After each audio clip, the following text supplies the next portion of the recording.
Mtazamaji, nikiangalia kopo langu la sali na niarifu kwamba ni saa 2:13 saa za kanda ya Afrika Mashariki. Mahali popote ulipo, ni siku ya Jumanne, tarehe ni 6. Mtazamaji, tumesalia na siku moja kwa mchakato wa wale makadinali kule Vatican kuanza mchakato wa kumtafuta papa mpya. Asubuhi tulipokuwa tunapiga story na mwenzangu Dora Manya, tulitaja kuhusiana na papa. Msikilizaji mmoja akaja hewani akatuuliza, kwani baba anapigania kiti chengine tena? Jamani, ndugu zangu wa magharibi, kuna tofauti ya papa na baba sasa. Lakini kwa sasa, mtazamaji, karibu sana kwenye Gumzo Pevu upande wa pili wa studio. Jina langu naitwa Rashid Momkondo, na kama vipi, kuna mada tamu sana ambayo inaendelea upande wa pili ya kijamii, lakini kwanza tuangazie hili la umuhimu. Mtazamaji, mandhari ya usalama nchini Kenya siku za hivi karibuni yamekumbwa na misururu ya matukio ya kutamausha. Wiki jana, mauaji ya kusikitisha ya mbunge wa Kasipul Kabondo Charles Ongondo Were yalisababisha mshtuko na hofu katika taifa, hasa miongoni mwa wanasiasa. Shambulizi hili la wazi lilizua wasiwasi mkubwa kuhusu usalama wa viongozi wa umma na hatari ya machafuko ya kisiasa nchini. Msikilizaji, mtazamaji, vile pia kumbuka, hivi majuzi tu katika maeneo ya Ngata Barakoi na vile pia katika maeneo ya Narok, watu wasiopungua 10 waliweza kuuawa katika njia tatanishi, swala ambalo lilipelekea paka inspekta mkuu wa jenerali wa polisi kuagiza kuhamishwa kwa baadhi ya maafisa wa GSU katika maeneo yale. Msikilizaji, Jumapili tu hii katika kaunti ya Migori, wengi wanauliza, je, ni wapi ambapo pametoboka? Jamaa mmoja ama raia mmoja alirusha kiatu kilichokuwa na vumbi na kilimgonga kwenye chepeo yake rais wa Jamhuri ya Kenya William Ruto. Hatua inaonyesha changamoto za kiusalama. Vile pia, mtazamaji, ni hivi majuzi tu katika maeneo ya kaskazini mashariki kumekuwa na tishio kubwa kutoka kwa wanamgambo Al-Shabaab. Bado ni changamoto kubwa huko Mandera, vile pia kaunti ya Lamu. Mashambulizi kadhaa yamesababisha visa kadhaa vya uharibifu wa mali na vile pia mauti. Mtazamaji, kwa ujumla, matukio haya yanaonyesha hali ya taifa linalopambana na changamoto za kiusalama ndani na nje, ambazo zinahitaji uangalizi wa haraka na mikakati ya kina. Leo studioni nina wageni kutuchangalia swala hili zima la usalama wa taifa. Ninaye mchanganuzi wa masuala ya kiusalama ndugu George Musamali, na vile pia ninaye ndugu Chris Otieno, ambao wote ni wataalamu ama wachanganuzi wa masuala ya kiusalama. Mpenzi mtazamaji, bila kupoteza nukta, sekunde wala dakika, Gumzo Pevu linaanza. Kumbuka, ni kipindi ambacho nakisikia kupitia KBC Radio Taifa, sauti ya Mkenya, na ni kipindi ambacho nakitizama kupitia runinga na enzi ya KBC Channel 1. Kwa hiyo ni ushirikiano kati wa redio na runinga. Karibu sana bwana George Msamali. Asante sana ndugu. Muda mrefu sana hatujaonana ndugu yangu. Natumai kwamba mzima, ubuheri wa afya. Mimi ni mzima, nashukuru. Ndio. Tuzungumzie haya hayaishi. Na nafikiri hali inazidi kuharibika zaidi, manake hayo yote ambayo umezungumzia, nafikiri rambirambi zangu kwa maafisa ambao walipoteza maisha yao kule Lamu. Hali kadhalika kwa jamii ambayo ilipoteza wapendo wao kule Narok. Manake haya ni mambo ambayo yangezuiliwa ikiwa tungekuwa ikiwa tungekuwa tumeweka mikakati ya kutosha usalama katika taifa la Kenya. Na kila kukicha tunaona vituko, visa vyatokea. Umezungumzia taifa kushtuliwa na kifo cha bwana Were. Nafikiri Were manake ni mwanasiasa, ameangaziwa zaidi. Lakini ukiangalia kwa ujumla katika taifa la Kenya, kuna visa vingi vya mauaji ambavyo vimetokea, lakini havijaangaziwa na vyombo vya habari. Kwa hivyo, je, swali ambalo tunajiuliza, pengo li wapi? Je, ni utepetevu katika vitengo vya usalama, au ni jitihada ambazo hazijawekwa na serikali kuhakikisha kwamba wananchi wanahakikishwa usalama wao wakati wanapoendelea na hali yao ya kawaida ya maisha? Tuanze na kule pwani ya Kenya. Swala la usalama katika kaunti ya Lamu limezungumziwa miaka nenda miaka rudi, hususan katika msitu wa Boni kumradhi, na vile pia barabara ya kuelekea kule Lamu. Na tumeona maafisa usalama wamekuwa wakifika kule kutathmini hali ya usalama. Utakumbuka kwamba waziri wa usalama Mheshimiwa Kipchumba Murkomen alikuwa na ziara ya siku 6 katika gatuzi ama katika mkoa wa Pwani. Vile pia sehemu za Likoni kuna vijana wa mapanga wanapiga watu mapanga, sawa na Ukunda, sawa na Kisauni. Je, huenda ikawa tatizo ni asasi za kiusalama ama ni jamii? Kwa kweli sidhani kwamba asasi za kiusalama kwa pekee wanaweza kabiliana na tatizo la usalama. Umezungumzia msitu wa Boni. Nilihudumu huko mwaka 1992. Ndio. Na hili ni jambo ambalo limekuwa kwa kipindi kirefu zaidi. Maana nakumbuka kambi za kwanza za vitengo vya usalama viliwekwa katika eneo hilo mwaka 1972. Kambi ya GSU katika eneo la Mkoe. Kuna kambi ya jeshi katika eneo la Baragoni. Na hali kadhalika vitengo vingine kadhaa vya usalama katika maeneo hayo. Na miaka ambayo sisi tulikuwa tukihudumu kule, tatizo lilikuwa wale tulikuwa tunaita bandits. Ndio. Na tuliweza kukabiliana nao. Kumbuka msitu wa Boni unaanzia eneo la Garseni, unafuliliza hadi Lamu, na kisha kuelekea katika mpaka wa Somali, ndani kwa ndani hadi Ras Kambon. Na hapa pamekuwa maficho, eneo la maficho kubwa la hawa ambao tulikuwa nawaita bandit. Na miaka hivi karibuni kikundi cha Al-Shabaab pia kiliingia katika msitu huo na kukita kambi. Na hili ni jambo ambalo limeleta changamoto kubwa, manake tuko na operesheni kadha wa kadha ambazo zimefanya katika eneo hilo, lakini operesheni hizi hazijazaa matunda. Na ni kumaanisha wazi ya kwamba kuna pengo ambalo hatujaliziba. Na kwa mtizamo wangu, manake mimi ni mtu ambaye nimehudumu katika eneo hilo, nikana kwamba kuna mvutano baina ya wananchi wa kawaida na asasi za kiusalama. Na kwa kawaida wakati wowote ambapo mnakabiliana na hali ya utovu wa usalama, ni lazima wananchi washirikishwe katika heka zile. Na hili ni jambo ambalo hatujafaulu kulifanya katika taifa la Kenya. Kwamba tunaita ile inaitwa popular intelligence, ya kwamba hawa wananchi wanaweza shirikiana na vitengo vya usalama na kutoa habari kuhusu uhalifu ambao unaendelea katikati ya jamii hizo. Na hili ndilo jambo ambalo tumeliona kule Lamu, na hali kadhalika kule Mombasa. Unapata kwamba jamii haijashirikishwa kikamilifu na vita dhidi ya magenge ambayo yamejitokeza hivi sasa, haya magenge ya mapanga. Manake hawa hawatoki bara, kweli ni vijana wa pale pale, wanajulikana, wanatambulika, wanashirikiana na jamii. Na imekuwa ni vipi kwamba imekuwa vigumu jamii kuweza kutoa habari kwa vyombo vya usalama? Imekuwa ni vipi kwamba jamii imekuwa ni vigumu kutoa habari kwa vyombo vya dola kuhusiana na magenge haya na kuweza kuwatambua ili wakamatwe na kufunguliwa mashtaka? Na utakuja upate kwamba kuna siasa kidogo katika swala hili nzima. Manake ukiongea na maafisa wa polisi katika maeneo hayo, pindi tu wanapowakamata hawa vijana, wanasiasa uingia ndani na kusema la, hili si jambo ambalo lafaa kutendeka, mnawadhulumu hawa vijana. Kwa hivyo wanaweka mbinu zote za kuweza kufanya kwamba hawa vijana waweze kuachiliwa. Kwa hivyo hatuwezi vilaumu vitengo vya usalama kwa ujumla, lakini nafikiri hili ni tatizo ambalo ni lazima litatuliwe na jamii nzima kwa ujumla, si kule pwani peke yake, lakini katika taifa la Kenya kwa ujumla.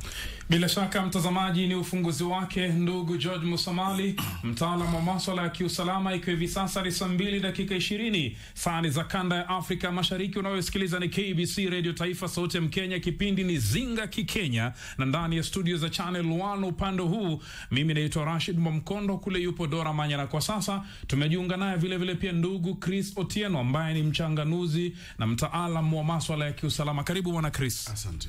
Waswahili wanasema kawia lakini ufike, na umefika. Asante.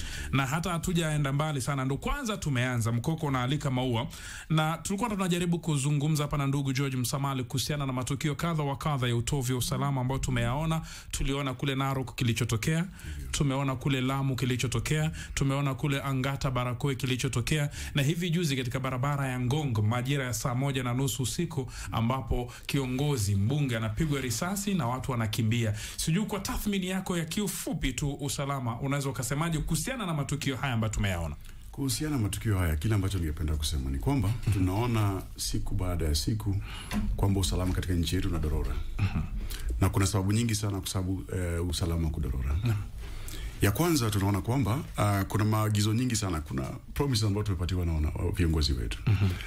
Na hii promises nyingi sana hazijaanza kutimika. Kwa hivyo jambo kama hizi zinasukuma wananchi sana kwa upande tofauti. Kama ni vijana, utakuta kwamba vijana wanaketi katika kusanyiko, wanatengeneza kile data genge, na ile genge inaweza tumika for hire. Wanaweza kulipwa na wakaweza kutenda kile ambacho wameagizwa kutenda. Na hizi zote tunaona kwamba ni kwa sababu uchumi umekuwa ngumu sana. Kila mtu analia uchumi left right center. Pia kuna vitu vingine ambavyo mwenzangu amesemea, ningependa kugusia kidogo. Nikusema kwamba ile ushirikiano kati ya wananchi na polisi bado haipo katika ile kiwango tungependa iwe. Iko chini sana. Wananchi hawana kuamini polisi. Na polisi pia wako na shida zao nyingi sana. For example, mental issues. Wako na shida nyingi sana. Morali yao iko chini. Ukija pande wa uongozi tunaona kwamba kuna pia uongozi ambao hawapangi kazi ya security namna inapaswa kupangwa. Upande wa uongozi wa polisi. Tuliona juzi mahali rais alikuwa kile ambacho kilitendeka. Tumeona yule yule mwanabunge mheshimiwa kupigwa risasi na yule ambaye mlinzi wake hana jibu lolote ila kujificha mambo mingi. Na tukiona pia upande wa kile umesema Laikipia na kwingine, tunaona kwamba polisi wanaenda katika operesheni ambayo si operesheni ambayo inahitaji kubeba risasi, lakini wanabeba risasi. Kwa hivyo unajiuliza haswa shida yetu kama nchi iko wapi? Tunaona kwamba ni uongozi na namna ya kupanga kazi, tudorora kidogo, kuna uzembe, kuna uzoefu. Haipangwi kazi kulingana kile ambacho tunaita risk ama risk ile ambayo iko pale katika uwanja wa kutenda kazi. So kuna vitu vingi sana ambavyo vinahusu nchi yetu. Inapaswa tuketi chini, vitengo vyote tuketi tukaangalie namna haswa kile tunaweza fanya ili tuweze kurudisha hizo zote katika. Kuna kitu Bwana Musamali aligusia kwamba siasa wakati mwingine pia walinatiwa ndani ya swala hili la usalama. Hivi majuzi tumekuwa tukiona aliyekuwa naibu rais Rigathi Gachagua akilalama, hasa akaandika paka kwa inspector mkuu wa general wa polisi, na tumeona yale matukio katika mikutano ambayo ameenda mengine paka ndani ya makanisa. Na hivi majuzi ulimsikia waziri wa usalama Kipchumba Murkomen akisema kwamba wanasiasa watakaohusika watachukuliwa hatua. Na juzi kule Angata Barakoi uliona inspector general yuko pale na wanasiasa wako pale wakiongozwa na kiongozi walio wengi katika bunge la Seneti Aaron Cheruiyot. Je, matukio ya utovu wa usalama katika taifa letu la Kenya siku za hivi karibuni yanachangiwa na siasa na wanasiasa? Kweli inachangiwa na wanasiasa kwa njia nyingi sana. Na hivi majuzi kusikia wale ambao wanasema, utasikia wakisema kwamba kama uko katika kitengo fulani cha siasa, kuna vile hicho kitengo kinafikiria. Inabidi ukiwa pale pia wewe ufikirie namna wanafikiria. Au otherwise usikie namna hiyo, utafikana kwamba wewe ni mpinzani wa wale ambao. Na pia tunaona katika nchi yetu structure ni kwamba wale viongozi, for example, commander in chief, commander mkuu katika jeshi la Kenya na mwanasiasa. Wale zile position ambazo tunaona ziko katika nchi yetu, they are political appointments. For example, IG na zingine. Kwa hivyo inawabidi wafuate yale ambao wanasiasa wanasema. Lakini rais inakuwa mikono yao imefungwa kabisa. Lakini rais alisema kwamba kitengo cha polisi kiko huru wakati akiapishwa pale Kasarani. Hiyo ni kweli alisema. Lakini katika utendakazi tuona vipi? Tuona tofauti. Wanasiasa wanatoa instructions. Kitambo kidogo tulimuona yule alikuwa CSL anasema kwamba hiyo polisi nimetoa instructions akwe transferred katika kwenda mahali pengine. Susan Nahumisha. Uliona kile ambacho alisema. Hicho wengine wetu tulikuwa kama tunashinda uongozi wa ulinzi wa nchi yetu waelekea pande gani. Tunafaa tuwe na ulinzi, tunafaa tuwe na uongozi ambao wako independent, wanafanya kile ambacho wanafikiria, lakini wanazingatia sheria ama kanuni za nchi yetu. Lakini hiyo tujaona kwa muda mrefu sana. Wanasiasa wamekuwa katika kiwango cha mbele kuwapa wale wana security instructions nyingi sana. Na unajua ikiwa ni mkubwa, sisi tunasema chain of command. Kama ni mkubwa amekupa instructions katika uniform lazima ufuate. Ukikosa uweza, kama ni jeshi uweza kuenda katika kile tunaita what do we call it, court martial na vitu kama hivyo. So unakuta kwamba viongozi wa security nchi yetu mikono yao imefungwa kabisa. Wanajua kile ambacho wanafanya, lakini uongozi unasema tofauti. Bwana George Musamali, wanakubaliana na kauli kwamba idara ya kiusalama nchini Kenya haiko huru, inathibitiwa na wanasiasa? Hilo ni jambo ambalo walifai tulizungumzia sasa. Liko wazi, ni jambo ambalo tumelizungumzia kwa kipindi kirefu. Nafikiri nimekuja hapa mara kadhaa nikizungumzia hilo swala. Na nakumbuka 2010 katiba mpya tuliizindua. Na katika katiba mpya tulisema tuwe na huduma ya polisi ambayo iko huru. Na tulibadilisha tu jina kutoka katika kikosi cha polisi. Waona? Tukasema Inspector Generali lazima ateuliwe kwa njia ambayo itakuwa ni wazi. Na kwamba kuna jopo ambalo litamteua na kisha aapishwe. Sina rais bali na mahakama kuu, registrar of the high court, of the Supreme Court ama high court. Lakini haya mambo yote ambayo tuliyaweka, mikakati ambayo tuliweka, na sababu ya kusema kwamba tuwe na mabadiliko hayo ni mambo ambayo tulishuhudia mwaka 2007 na 2008. Yale mapigano ya ndani kwa ndani. Na katika ile Kriegler report, Waki report, na Ramsley report zote zilisema ya kwamba ni lazima tuwe na huduma ya polisi ambayo itakuwa huru. 2014 hawa wanasiasa walirudi kwenye bunge na kubadilisha na kuweka ile tunaita security bills ambazo tulizipinga, na zile security bills zilisema kwamba haitakuwako rais kwamba tuwe na inspector generali ambaye hawajibiki kwa rais. Wana naibu inspector generali ambaye hawajibiki kwa rais. Manake huduma ya polisi imekuwa ni chombo ambacho kimekuwa kikutumika na wanasiasa kwa minajili ya kisiasa zao, kujinufaisha kisiasa. Na baada ya kubadilisha pale, nafikiri tulikuwa kuna inspector generali mmoja peke yake ambaye aliteuliwa kulingana na katiba ya kwa mujibu wa katiba ya mwaka 2010, Bwana Kimaiyo. Tukawa na naibu inspector generali Bwana Arachi katika APS, na tukawa na Grace Kahindi katika KPS. Waona, hao waliteuliwa. Walitoka kivipi? Walisukumwa watoke. Kimaiyo alijiuzulu, Grace Kahindi pia akalazimishwa kujiuzulu, Arachi alistaafu. Ona, maana hao wanasiasa hawakuwa radhi tuwe na huduma ya polisi ambayo haiwajibiki kwa wanasiasa.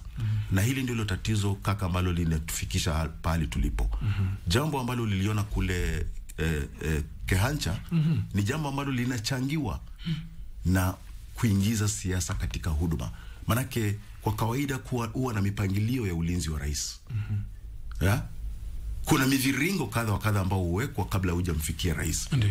Lakini utapata kwamba mtukufu rais manake akata anaenda kuhutubia hadhara, anasema wachana na hawa wananchi, ile hali mikakati mipango ilikuwa imewekwa ya kwamba ulinzi utakuwa katika style hii. Lakini manake wewe ambao umewekwa pale na mwana siasa, na ukikiuka amri yake basi itabidi uondolewe.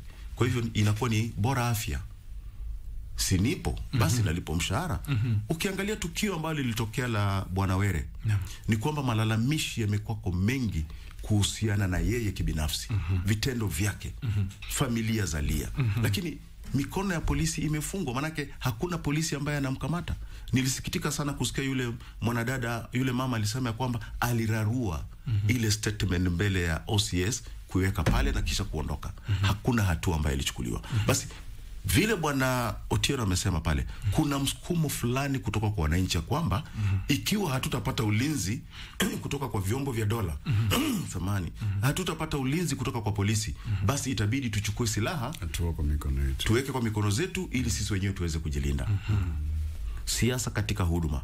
Ukiangalia lile jambo ambalo lilifanyika kule Narok, ni kwamba wanasiasa walimzomea inspector generali hapo kwa hapo akiwa ameketi.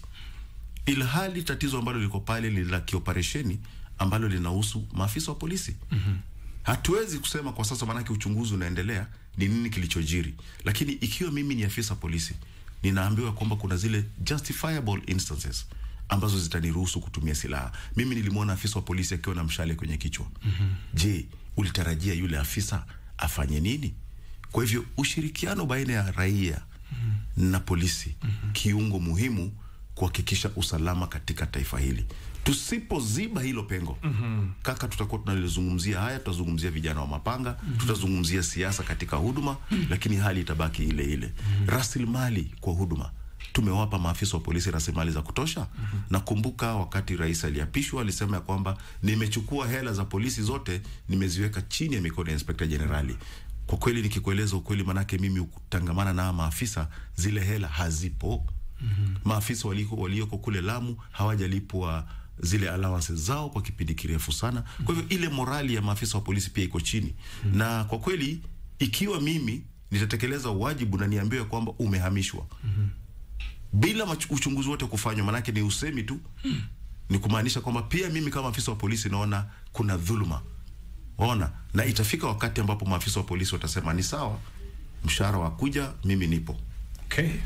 Mtazamaji, ni 31 dakika baada ya saa 2 kukufahamisha tu maoni yanayotolewa na wageni wangu hapa ndani ya studio ni maoni yao binafsi, wala sio maoni ya shirika la utangazaji nchini KBC, runinga ya KBC Channel 1 wala KBC Radio Taifa, lakini ni maoni yao binafsi kama Wakenya na kama wachanganuzi. Ndani ya studio ninao wachanganuzi wa masuala ya kiusalama, ndugu George Musamali na Chris Otieno. Nirudi kwako Bwana Chris.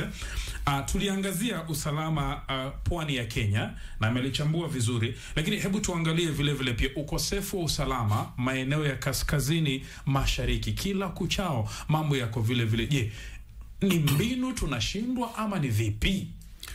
Kuna vitu vingi sana ambavyo ningependa kusema upande wa nchi yetu. Ya kwanza ni kwamba tangu pia mimi nizaliwe, hilo shida limekuwa nchi yetu. Na bado niko hai, na shida liko pale pale. Lakini tunaona kwamba hii serikali ambayo iko wakati huu imejaribu kutumia mbinu nyingi sana. Ya kwanza wamejaribu ile kuwahusisha wale tunaita community members na community leaders. Na tumeona kwamba kumekuwa na kiwango kidogo wameweza kupata kile tunaita success. Lakini ukirudi upande wa operation, kitambo kidogo tuliona katika mitandao ya jamii na hizo zingine zikisema kwamba wanasiasa ndio wanasafiria silaha, wanasiasa fulani wanasafirisha silaha kupeleka mahali ambapo kuna shida. Hilo ni jambo la kukela roho. Na pia natuambia kwamba ni baina kwamba wale ambao wanahusika na kufanya jambo liwe pale ni wanasiasa. Pia ukirudi upande wa maendeleo, tunajua kwamba ukosefu wa maendeleo ndio sana hatari kubwa ambayo inasababisha ukosefu wa usalama. Kama hakuna maendeleo, utakuwa na ukosefu wa usalama. Ukiangalia maeneo ya nchi yetu, maendeleo haipo. Nimetembea kule na for example ya NGOs. Na kila ambacho nimeona katika ile inakushtua sana. Watoto wanaenda shule ambapo kuna chakula. Waona? Hilo si jambo la kufurahiwa. Kila mtoto anafaa kuwa na elimu ya bure ama anafaa kuelimishwa ama mipango sambamba ambayo inawaweza watoto wetu kwenda shule. Pia ukiangalia upande wa kile tunaita arms, silaha. Tunaona kwamba katika boda yetu na nchi ambayo nchi jirani, boda yetu haina usalama, haina ile ulinzi wa kiwango ambayo hususan Somalia na Ethiopia. Somalia, Ethiopia, hata wenzetu Uganda, lakini si vyema kutaja nchi kwa sababu vitu vingi.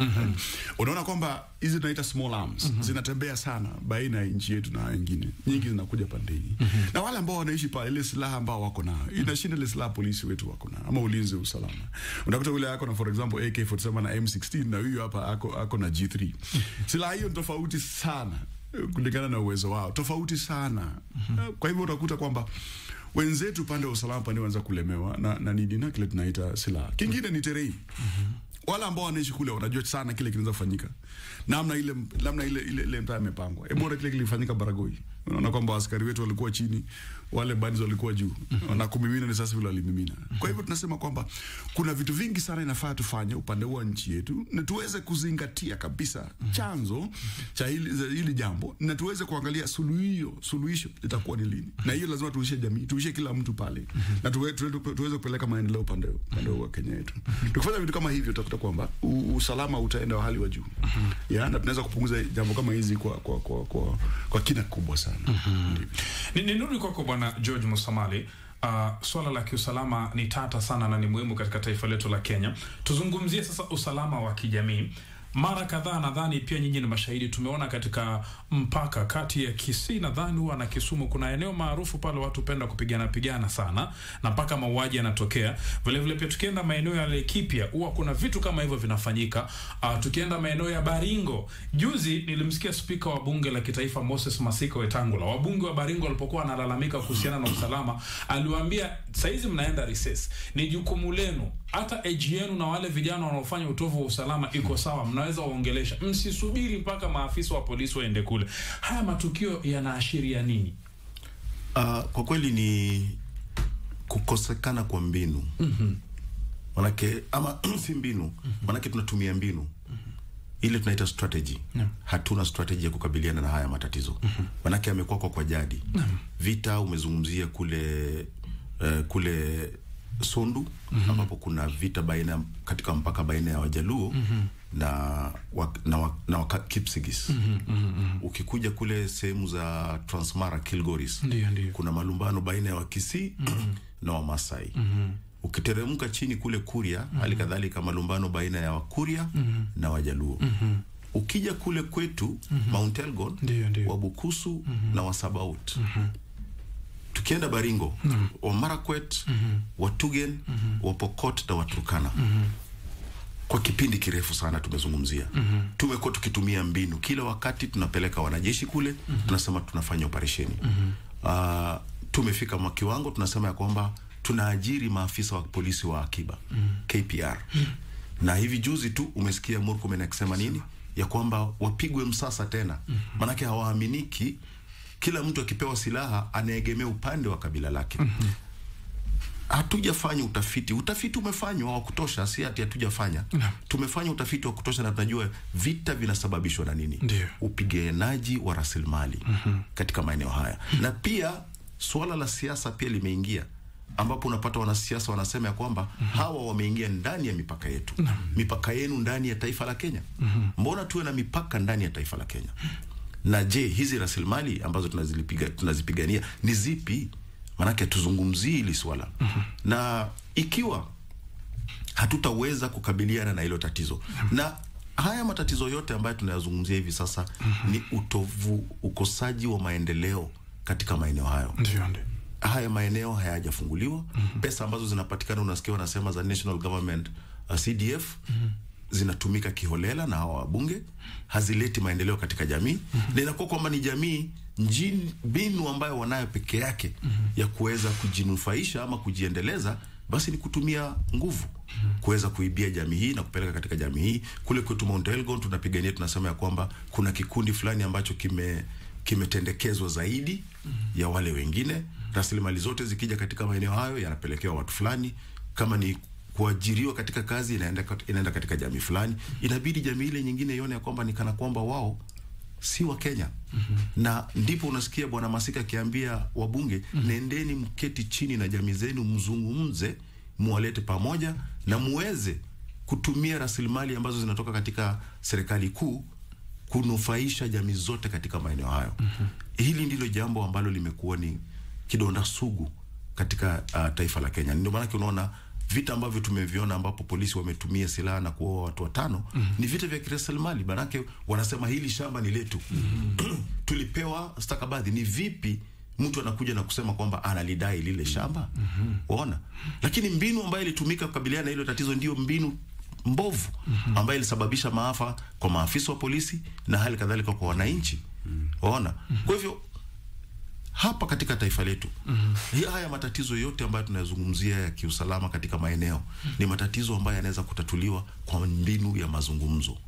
Na tuweze kusema kwamba rasilimali tuzigawanye kiusawa katika jamii zote. Na kisha yale matatizo ambayo yatabaki madogo madogo, manake huwezi kosa mhalifu mmoja hapa wala pale. Hawa wahalifu sasa tuwape vyombo vya dola, tuwape maafisa wa polisi waweze kwamba kuwakamata na kuwafungulia mashtaka. Lakini hali ilivyo hivi sasa, manake mwanasiasa kumzomea Inspector Generali mbele ya umma ni jambo la kusikitisha. Na ni jambo ambalo linaua ile morali ya maafisa wa polisi, kwamba sasa sisi hapa ni wanasiasa ndio kusema. Na ndio jambo ambalo unaona limechangia pakubwa kila kukicha mambo tofauti, changamoto tofauti za kiusalama zinatokea. Umezungumzia kaskazini mashariki. Hivi sasa tuko na operesheni ondoa jangili. Je, umejiuliza wale jangili wamekuwa kwa pale kwa kipindi kipi? Paka wakakita kambi katika eneo la Sololo. Hawa watu ambao tunaita OLA. Uwezi niambia kwamba wale wanasiasa na wananchi wa katika maeneo hao hawakuwa wanafahamu ili tatizo ili liweze kutatuliwa awali. Ukija katika mpaka wetu Kenya na Somalia, tulisema tunatengeneza ukuta kuzuia kuvuka wale Al-Shabaab kuingia Kenya. Rasilimali zilitoka, fedha zilitoka, zilienda wapi? Kwa hivyo ufisadi pia unachangia pakubwa kuzorora kwa usalama katika taifa la Kenya. Bila shaka mtazamaji, ni jambo la kusikitisha, si jambo la kufurahia. Miaka 61 tangu tupate uhuru, tulitumia nguvu nyingi kumuondoa mzungu kwa hali na mali, lakini sasa tunaondoana wenyewe kwa wenyewe. Ni jambo la kusikitisha. Nirudi kwako Bwana Chris Otieno. Je, kwa maoni yenu ni mageuzi gani ya dharura yanafaa kufanywa katika sekta ya usalama humu nchini ili kuzuia kuendelea kwa matukio kama yale ambayo tunayaona? Jambo la kwanza ni kutafuta tofauti kubwa sana kati ya siasa na ulinzi. Katika jeshi tunasema kwamba hawezi ingiza siasa katika jeshi. Lakini mara nyingi tumeona Chief of General Staff akiongelea maneno ambao wengi sana wamesema hii ni siasa. Umeona? Kwa hivyo kitu cha kwanza na cha kina ni tutafute namna tunaweza tofautisha siasa na uongozi wa usalama. Tukiweza kupata njia nzuri sana ya kutofautisha vitu viwili, basi tunaweza kuwa tunaona kitu kimoja ambacho kinaweza kusaidia kuboresha usalama wa nchi yetu. Ya pili ni mafunzo. Mafunzo ambayo ningezingatia mimi mwenyewe ni kusema mafunzo ya uongozi. Sana sana tumeona kwamba viongozi wengi sana katika nchi yetu wa usalama wamekuwa na shida tofauti. Na kabla niende hapo, tunakuta kwamba viongozi wengi sana ambao wamechaguliwa kulingana na siasa kuongoza usalama, wao wenyewe si wana usalama. So unakuta kwamba mara nyingi hawana ile mwelekeo ambaye yule ambaye ako na experience katika security ama usalama angeweza kuleta katika ile uongozi. Kingine ni wale ambao ni morali wale ambao wanadumisha usalama nchi. Vile mwenzangu amesema na vile pia ningependa kusingi kwamba morali ya wenzetu katika ulinzi na usalama nchi yetu huko chini sana. Tumeona juzi Garissa mwanasiasa kimzomea bwana OCS kwa njia ambayo sio njia nzuri kabisa. Hata mimi wakati niliona ile ukanda nilisikia uchungu. Nazungumzia kuhusiana na Isiolo, gavana Isiolo sorry. Yes, ni Isiolo. Asante kwa marekebisho. Ile ilikuwa jambo nzuri sana. Mbele ya wale ambao unaongoza si nzuri. Tunajua kwamba hata katika jamii, katika familia, mama na mzee wako sana, lazima wafute kuongea kule kando, si mbele ya watu. Pia kuna ile tunaita ushirikiano. Ni vyema tutafuta ushirikiano wa hali ya juu sana na tuweze kupunguza tofauti ya wananchi na polisi, ili wananchi waweze kuona kwamba ni jukumu lao kupatia walinzi wa usalama ile habari ambao wanahitaji ili kuweza kutekeleza kazi yao kwa njia ambayo inafaa kwa hali ya juu. Lakini tunaona kila kikuchao tofauti kati ya watu wawili lazidi kuwa kubwa sana. Kwa sababu nini?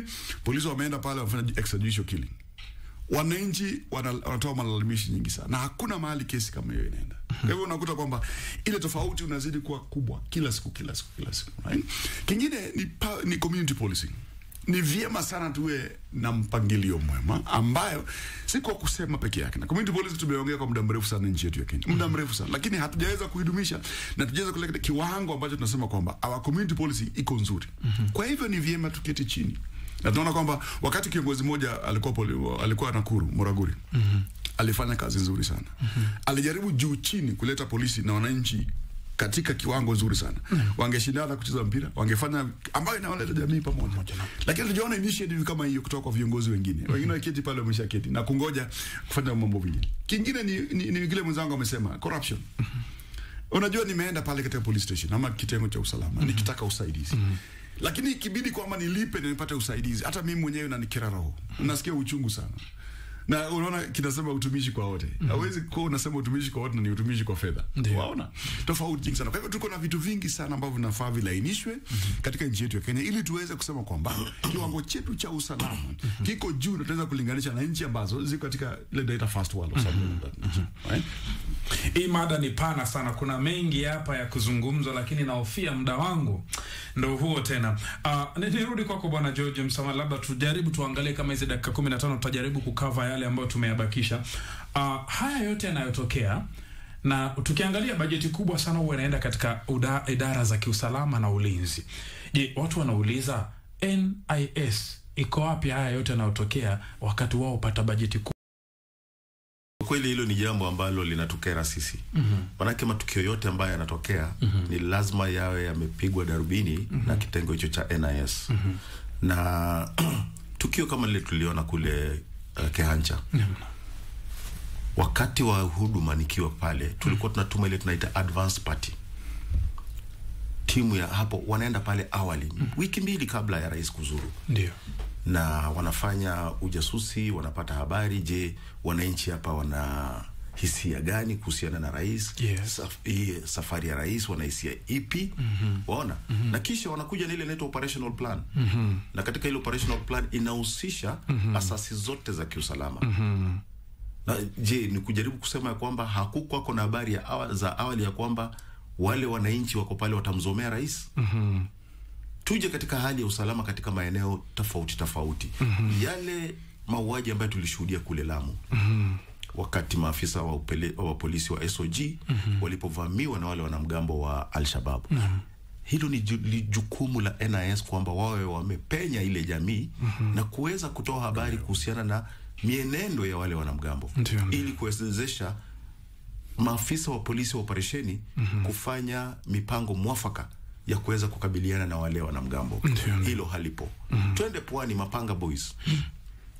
Wajasusi hawana habari, hawajapenya ile ngome hawa vijana ili waingie ndani yao waweze kutoa habari kwa vitengo vya usalama kwamba tunamjua Rashid, tunamjua Otieno, tunamjua George, ndiye kiongozi wa hiki kikundi na anahusika katika namna moja wala nyingine. Tumeifanya kazi ya NIS kama kazi nyingine yoyote ya ofisi. Hawapo katika kila maeneo. Ukipata kwamba kuna kijana ambaye ameajiriwa NIS, ametumwa aende afanye collection kule Mathare, anaishi Lavington.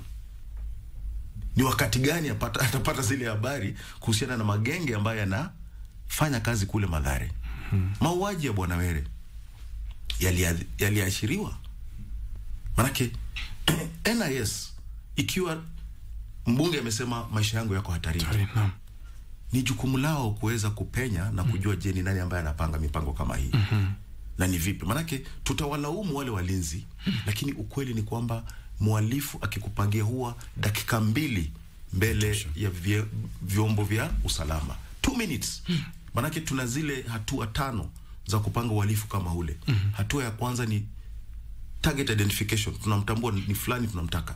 Tunamfanyia inaitwa target surveillance. Second, na katika target surveillance hapo ndipo utatuona. Tutatembea pale bunge, unasikia alibadilisha magari, walijua vipi ya kwamba magari yamebadilishwa? Manake walikuwa wamefanya ile target surveillance. Na hapa ndipo NIS inakuja to break, unaona, ile ability ya watu kufanya hiyo target surveillance. Unaona?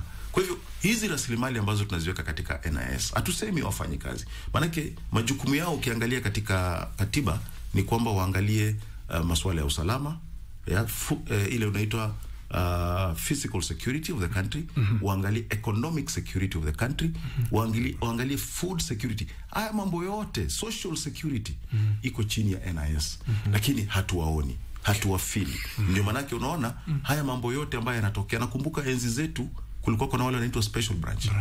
Haraka sana ukijaribu kulifanya jambo ambalo ni kinyume na sheria, wale wengine tunaambiwa bana, eneo fulani kuna uchochezi unaendelea katika eneo hilo, tafadhali chukueni hatua za haraka. Kuna kikundi ambacho kinaitwa Mungiki ambacho kinafanya kazi hivi na hivi, uongozi wake ni huu, tafadhali fikeni pale mara moja mchukue hatua. Kuna Gaza kule Kayole, tumewapenya na tunawajua jinsi wanavyofanya kazi zao, lakini hivi sasa hilo ndilo pengo ambalo lipo. Shikilia hapo Bwana George Musamali ametaja special branch, akanikumbusha kipindi cha Rais Daniel Toroitich Arap Moi. Lakini pia Bwana Musamali, nitarudi kwako baadaye, lakini kwa sasa pia kuna kikosi kizuri, sijui kama bado kiko, Reke Squad. Manake kazi ya Reke ni tofauti. Manake Reke ni wale tunaita muscle men. Kwamba tayari tumeona hatari ipo, tumewapa habari za kijasusi, wao ni kwenda kutekeleza tu ile operesheni, kuwakamata ama waangamiza wale magaidi. Shikilia hapo. Nirudi kwako Bwana Chris Otieno. Je, unahisi kwamba ni wakati mwafaka wa jeshi la Kenya kutumika katika usalama wa ndani, kwa sababu ni kama maafisa wa polisi wamezidiwa nguvu? Hapana. Hatuwezi kutumia jeshi la taifa katika usalama wa ndani. Bado tuko na polisi na kuna vitengo vingi sana katika polisi. Ndio. ambao wanafanya kazi kwa njia nzuri. Na kuangalia kile ambacho kimefanyika nchi yetu ya Kenya, itakuwa ni sawa kusema kwamba NIS wafanye kazi. Lakini kuna vile ambavyo hatujui kunaita classified information ambayo NIS wameweza kuleta katika upeo wa uongozi na imeweza kuzuia vitu vingi sana. Right? Lakini tukitumia kile ambacho kimefanyika katika nchi yetu in the public domain, tunasema kwamba yes, this guy is probably hafanyi kazi kwa njia nzuri. Lakini kuna upande wa polisi tunakuta kwamba kila wakati polisi wanafanya kazi, hakuwezi kosa lawama hapa na pale. Na tumeketi hapa tumesema mara nyingi sana kwamba hiyo lawama tunaweza kusema kwamba chanzo chake ni hili ama chanzo chake ni hili. Na kuna chanzo vingi sana ambao sababu polisi wanafanya. Lakini kuja katika kutenda kazi wa polisi, tunasema kwamba ndio wako na uwezo. Tuko na teknolojia katika Afrika nzima, karibu Afrika nzima, tuko na the best forensic laboratory hapa nchi yetu ya Kenya, right? ratio ya polisi ukiangalia UN, United Nations ama Jumuiya ya Mataifa inasema kwamba lazima kuwe na polisi moja kwa wananchi 450. Lakini ukiangalia nambari kama hiyo katika nchi yetu ya Kenya, kwamba kuna polisi moja ambaye anafanya huduma kwa wananchi 1200, karibu 3 mara 4. So tunasema kwamba katika hiyo namba na vitu vingine vingi sana vinazuia polisi kutenda kazi namna wanapaswa kutenda kazi. Ndio tunawapa lawama, ndio sababu tunawapa lawama kwa polisi wafanye kazi ambao wanapaswa kufanya kwa njia ambayo wanafanya. Pia ukiangalia upande wa investment katika technology, tuko teknolojia nyingi sana sasa hivi ambayo katika nchi zote za kitaifa, lakini bado nchi yetu hatujatumia teknolojia ya ambayo inapaswa kutumia kwa ile hali ambayo tunataka kutumia. AI imekuja, machine learning imekuja, big data analytics imekuja, vingine cyber security yote imekuja, lakini bado hatujatumia hiyo kuweza kupunguza crime commission katika nchi yetu. So ndio polisi wapo wanaweza kufanya kazi, lakini bado wana vizuizi hapa na pale ambao unazuia kutenda kazi katika ile kile inaita 100% capacity and capability.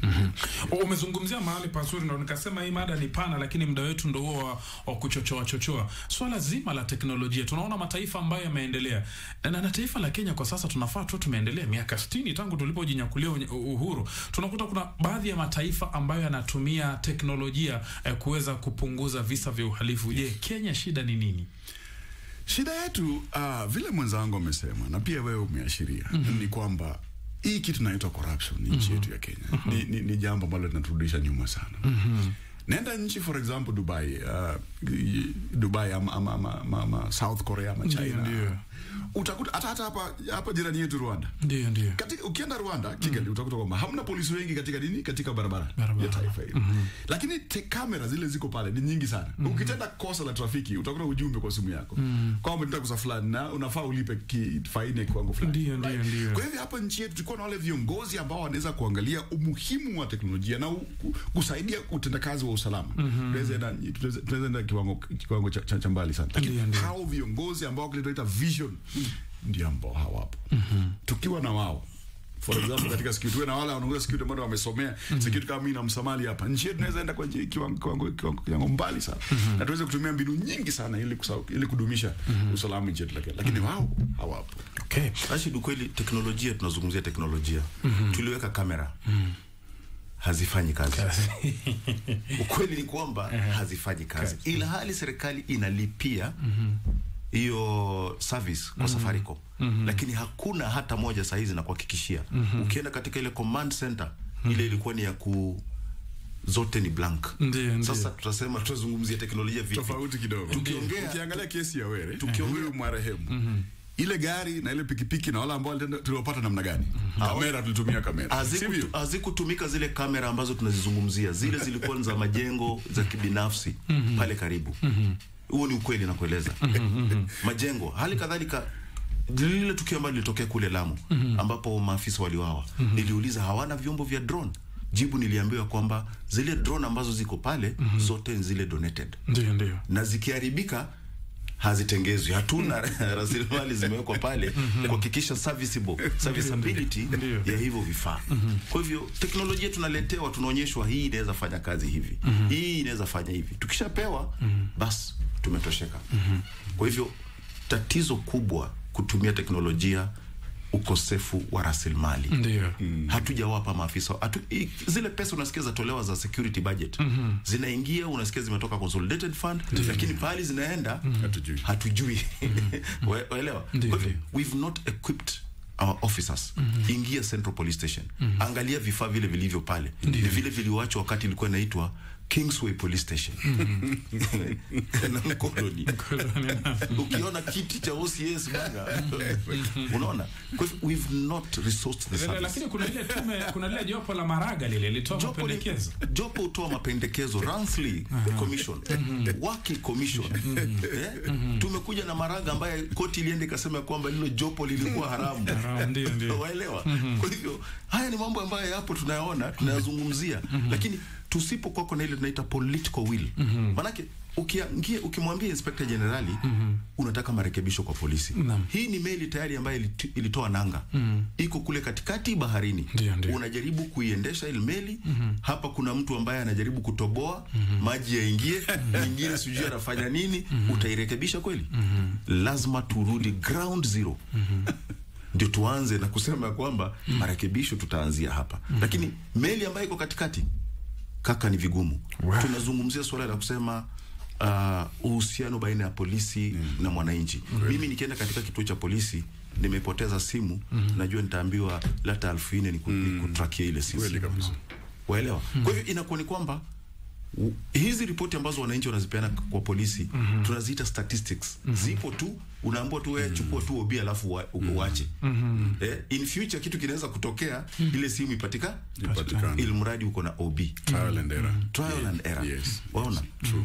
We need to resource the police. Human resource and financially. Yes. Waona? Ndio tuweze kukabiliana na, and that one will only come ikiwa tuko na ile political goodwill. Kwamba tuko na kiongozi ambaye anasema tumefika mwisho. Ni lazima tuwe na marekebisho. Na turudi katika ile spirit ya katiba ya mwaka 2010. Turudishe independence, uhuru wa huduma ya polisi. Tutoe hii mambo ya kwamba ni political appointee. Manake saa hizi Kanja akizungumza ataambiwa wewe unajua mimi ndio nilikuweka hapo. Nakumbuka Bwana Rigathi alisema nini? Huyu Kanja ananidhulumu na mimi ndio nilimweka hapo. Unaona? Kwa hivyo unafanya kazi kwa mujibu ama kwa matakwa ya wanasiasa. Kama nilivyosema, hii mada ni pana sana, lakini muda wetu ndio unatupa kisogo, kwa sababu bado hatujaangazia masuala ya IPOA, hatujaangazia masuala ya tume ya National Police Service Commission ambayo muda wake uliisha. Kuna mambo chungu nzima ya kuweza kuangaziwa, lakini kwa sasa tukomee hapo. Wanasema siku zote Waswahili tamu ikizidi tamu tena inakuwa si tamu tena. Labda tu your closing remarks Bwana Chris Otieno. Usalama wa nchi yetu ya Kenya ni vyema tuidumishe. Tunaona kwamba hatari nyingi sana zinatukabidhi kama wa Kenya. Ni vyema tuweze kuhakikisha kwamba vitengo vyote vya usalama katika nchi yetu ya Kenya vinakuwa manufaa katika huduma ya usalama. Ndivyo. Na Bwana George Musamali, na wewe ukimalizia? Ni kusema tu kwamba serikali kuu iwape rasilimali maafisa wa polisi. Ile tunaita human resource, na hali kadhalika iwape financial resources ili waweze kukabiliana na changamoto za kiusalama ambazo tunazishuhudia hivi sasa. Na tuwalaumu tu ikiwa tumewawezesha, tumewapa uwezo, na kisha tuambie mulilia mnataka hivi na hivi na hivi, tumefanya. Lakini sasa majukumu ni yenu. Sasa jukumu ni kwenu kuhakikisha usalama wa wananchi. Tusipofanya hivyo, basi hali itakuwa ni hii mwaka nenda mwaka rudi. Na mtazamaji, kwanza ni washukuru sana wageni wangu ndani ya studio kwa kuja ndani ya studio na kuweza kutuchanganulia mawili matatu juu ya usalama, ndugu George Musamali na vile vile pia ndugu Chris Otieno, ambao hawa ni wataalam na vile vile pia ni wachanganuzi wa masuala ya kiusalama.